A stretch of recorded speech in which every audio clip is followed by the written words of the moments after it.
So, you want to know what it's like to live in a house with 6 guys? Well, let me tell you, between the fires, windowless bedroom, and less than optimal bathroom, you might question your decision of clicking on this video. But welcome to Chateau Rutland.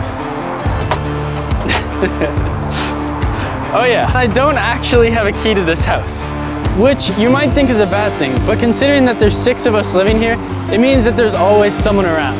It can actually lead to some parking issues. If you haven't noticed yet, we solved by parking on the lawn. Parking actually got so bad that 2 of my roommates crashed into each other. Also, this is our broken down car that we just keep here. Back to the no key thing. If anyone were to break in, don't worry. We're all strapped with Nerf guns, of course. The goal is to aim for the eyes and the ears. It's all fun and games until I bring out my 4.5mm BB gun, which definitely gets my roommates running. Little do they know, it doesn't actually work. Let me give you a tour of the chateau. To the left of the front door is the kitchen. Now, I must confess that I did clean it a bit before taking the shot. So here's what it actually looks like. I think living here is slowly building my resilience to harmful diseases. And hey, if this video inspires you to move into a house with 6 guys, just make sure that you have all of your shots. But don't worry, we do make an effort to clean it at least once a month. Unfortunately, we don't have a broom, so I have to get creative when it comes to cleaning the floors. I use my friend's car snow removal tool, and on other occasions, I just use a Swiffer without the pad. Sometimes you gotta make do with what you have. The best part about cleaning the kitchen is doing the dishes. You'd be surprised to know how much you can fit in a dishwasher. Also, since none of our cutlery has a designated spot, putting everything away is like that scene in The Hobbit, except there's no one to catch the plates. But don't worry, if you do break anything, just blame it on the ghost. Plus, all of us eat out of containers anyways, so we don't get any plates. One thing humans do need to survive is food. And it's safe to say that most of us in the house aren't exactly chefs. In fact, out of the 6 of us, only one other person besides me knows how to cook. The other 4 have some interesting eating habits. One of them only eats frozen food. Another just has a plate of either ground beef or chicken. That is it. One we're teaching how to cook. And the last one, well, I don't know if he eats. Because of this, a few weeks ago, I set up a little cooking competition between the worst chefs in the house. I went to the store and filled up 2 identical boxes with some ingredients. Some they had never seen before, and some they were familiar with. It was actually a challenge to find things that they were familiar with. You've never cut a tomato in your life? Never. How have you never opened an egg? Oh. So the results tasted interesting to say the least. No? To make sure everyone is getting their necessary nutrients, every once in a while, either me or the other cook in the house will whip up a big, elaborate dinner for everyone. We've done pizza, roast, tacos, which might sound normal to you, but to the boys, it's a 5-star meal. After cooking all this food, of course, you gotta eat it. Most people have a big dining room table. Well, at the chateau, we ditched that idea and instead got ourselves this sweet communal pool. And let me tell you, the pool comes in clutch anytime that there's a disagreement. The best part is we have 2 of them, in case someone comes over. We used to affectionately call this room our bike room, because we kept a motorcycle in here.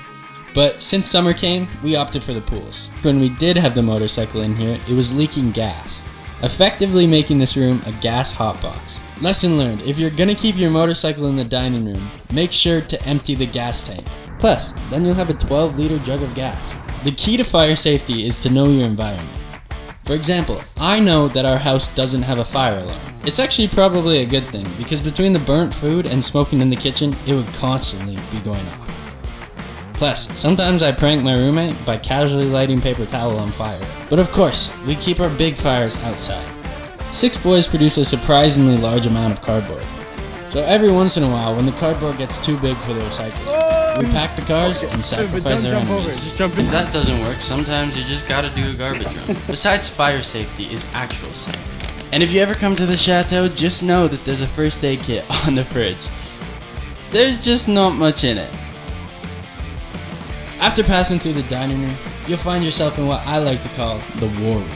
The first thing you might notice is the unique decor. We always make sure to leave some protective gear near the front door. Now you might assume that it's for our own safety, but it's actually for any potential intruders. Most things that you can imagine have happened in this room. Poker, triathlon, forts. We have a half-broken $20 TV, and we used to have a can wall, but we broke it down to throw at each other. Upstairs there are 3 bedrooms, and we have one simple rule. Always knock before entering. I learned this lesson the hard way on the first day that I got here. After a long drive, I was excited to move into the chateau. Ready to move in with your childhood friends, only to open the door and see your roommate in a very compromising position. Needless to say, it was a great introduction to the chateau. I will say that there is one way around that rule, and that's if they don't have a door. Now, I've heard some pretty horrific pranks, like peeing in someone's beer or making a sandwich with specific hair. So compared to that, at the chateau, we keep our pranks pretty light. The worst that I've ever done, besides taking off doors and lighting things on fire, is wrap my friend's car with princess wrapping paper. We also all chipped in and bought him his dream present of this gemstone. And the best part is they're collectible. The prank started after I made a homemade batch of Rice Krispies, Only to find that all but one was eaten the next day. so I learned from my mistake, and I covered a pan full of sponges with Nutella. Although sadly, they never learned their lesson. Besides the bedrooms is the dreaded upstairs bathroom, which, let me warn you, are all of your worst nightmares locked in a hospital garbage and burnt to a crisp with lighter fluid. Unlike the downstairs bathroom that gets cleaned once a month, the upstairs bathroom only gets cleaned when one of us brings a girl over. And that's only happened once. The closest thing that we have to a girl is, well, a cat. I forgot to mention, this is Nathaniel. As much as I've never liked cats, Nathaniel is a real one. She protects the chateau from illegal spy birds and is probably definitely the reason that we don't have mice. When did we get a cat? You always have a cat. Well, either that or it's just too toxic for the mice to survive here. And on top of all that, she's a good listener. When we need to vent about our roommates or life in general, Nathaniel is always there. You want to talk to me? You want me to kill Liam right now? Okay. Despite its less than ideal condition, the upstairs bathroom, strangely enough, serves as a central hub for many of our outdoor activities. Since I work pretty rough hours, I try my best to gather everyone to do some sort of activity at least once a week. For example, every Thursday we play in a local dodgeball team. Our team name is the Rutland Ball Handlers, and we are determined to become the best handlers in the city. So while it may not be the cleanest or luxurious, The upstairs bathroom. it holds a special place in our hearts for a gathering spot for good times with friends. As we venture further down to the dark downstairs, one particular thing you might notice is the constant burning of incense. I'm not entirely sure why, but my roommates seem to have a fascination with making it smell like a church in here. To the right of the stairs is our second living room. And we actually have a fully functioning TV down here, despite all 3 of us having bedrooms. It seems like no one downstairs actually sleeps in their own bed. Personally, I find myself sleeping on the upstairs couch about 50% of the time, while the others tend to sleep on the downstairs couch or a pile of old mattress topper that we acquired from the university students. Cool tip, if you ever need furniture, prowl your local university after the international students are kicked out of their dorm. You'll find a lot of stuff. And if that doesn't work, try Facebook Marketplace, where you can find $100 pool tables, and if you're lucky, we might be selling our shuka. It's the latest invention to come out of the chateau. But anyways. It may not be the most conventional sleeping situation, but it works for us. The downstairs bathroom, unlike the upstairs, stays clean about 80% of the time. Although, for some odd reason, I still like the upstairs better. We have some shared expenses in the chateau, one of which is toilet paper. Funny story, for 1 week, we all ran out. And since nobody wanted to pay, there was just no toilet paper. For 1 whole week. The last 3 bedrooms are down here, one of which is mine.